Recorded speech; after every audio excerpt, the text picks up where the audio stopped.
एक भिखारन बनी doctor. Motivational story. एक बार की बात है, एक गांव में मगन नाम का भिखारी अपनी बेटी रीना के साथ भीख मांगता था। मगन को साफ दिखाई नहीं देता था, इसलिए उसे कोई काम नहीं मिलता था। वह अपनी बेटी को साथ लेकर भीख मांगने जाता था।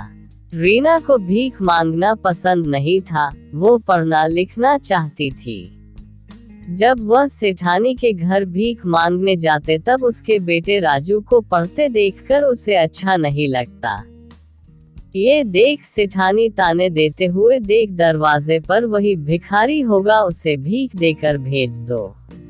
वैसे ही बीमारी फैली हुई है, कहीं मेरे बेटे को उनकी गंदी बीमारी न लग जाए। ये सुनकर वह दोनों वहां से चले गए। रीना अपने पिता से पूछती है कि पिताजी, सारे लोग हमसे दूर क्यों भागते हैं, क्या हम गंदे लोग हैं? पिताजी बोले, अरे नहीं बेटा, बुराई तो हमारी गरीबी और इनकी सोच में है। रीना बोली, पिताजी एक दिन मैं डॉक्टर बनकर आपकी आंखों का इलाज करूंगी और इस गांव में एक अस्पताल भी खोलूंगी। उसके पिताजी बोले कि बेटा, हमारे लिए 2 वक्त की रोटी खाना भी मुश्किल है, अस्पताल कैसे खोलेंगे? तभी उनके पास एक औरत आती है और रीना को कहती है, अगर तुम हमारे टॉयलेट साफ कर दोगी तो मैं तुम्हें कुछ पैसे भीख में दूंगी। रीना ने उनका टॉयलेट साफ किया और उसे बहुत बुरा लगने लगा। तब वह सोचने लग गई कि अब मैं डॉक्टर बनकर रहूंगी। रीना अपने पिता को ले जाकर मंदिर के बाहर रहीम चाचा के पास बैठा जाती है और खिलौने बेचकर कुछ पैसे कमाने लगी। और फिर वह गांव की शिक्षिका से किताब लेकर सरकारी स्कूल में पढ़ने गई।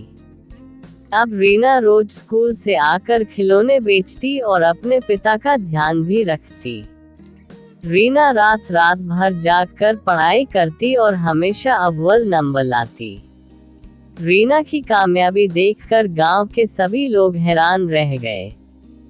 धीरे धीरे रीना बड़ी होती गई और कॉलेज में दाखिला लेने के लिए परीक्षा देने लगी। उसकी शिक्षिका उसका पूरा साथ देती थी। इम्तिहान में टॉप करके उसके पिताजी और शिक्षिका बहुत खुश हुए। अपनी पढ़ाई पूरी करने के लिए रीना को बाहर जाना पड़ता है, परंतु उसका बिल्कुल भी मन नहीं होता है अपने पिता को छोड़कर जाने का। तब शिक्षिका उसके पिता की सारी जिम्मेवारी लेने के लिए तैयार हो जाती है। बाहर जाकर रीना बिल्कुल लगन के साथ अपनी पढ़ाई जारी रखती है। थोड़े समय तक उसकी कोई खबर नहीं आती है और गांव फिर से महामारी फैलने लगती है। राजू के पिता और राजू इस बीमारी से अस्पताल में पड़े रहे। वहां कोई भी डॉक्टर नहीं आ रहा था। इतने में एक नर्स आकर बोलती है कि आप दुखी मत होइए, आज हमारे अस्पताल में एक बहुत बड़ी डॉक्टर इलाज करने आ रही है। तभी वहां रीना आती है और सभी उसे देखकर हैरान रह जाते हैं। तभी वह अपने पिता के पैर छूती है और सबका इलाज शुरू कर देती है। सबके ठीक होने के बाद रीना अपने पिता की आंखों का भी ऑपरेशन कर देती है और रोशनी वापस आ जाती है। रीना को देखकर सभी को शर्मिंदा महसूस होता है। सभी उसकी कामयाबी को देखकर बहुत खुश होते हैं और उसको माला पहनाकर उसका सम्मान करते हैं। तो दोस्तों, इस कहानी से हमें ये सीख मिलती है कि यदि रीना के जैसे लगन, मेहनत, दृढ़ निश्चय से काम को करे तो हमें कामयाबी जरूर मिलती है।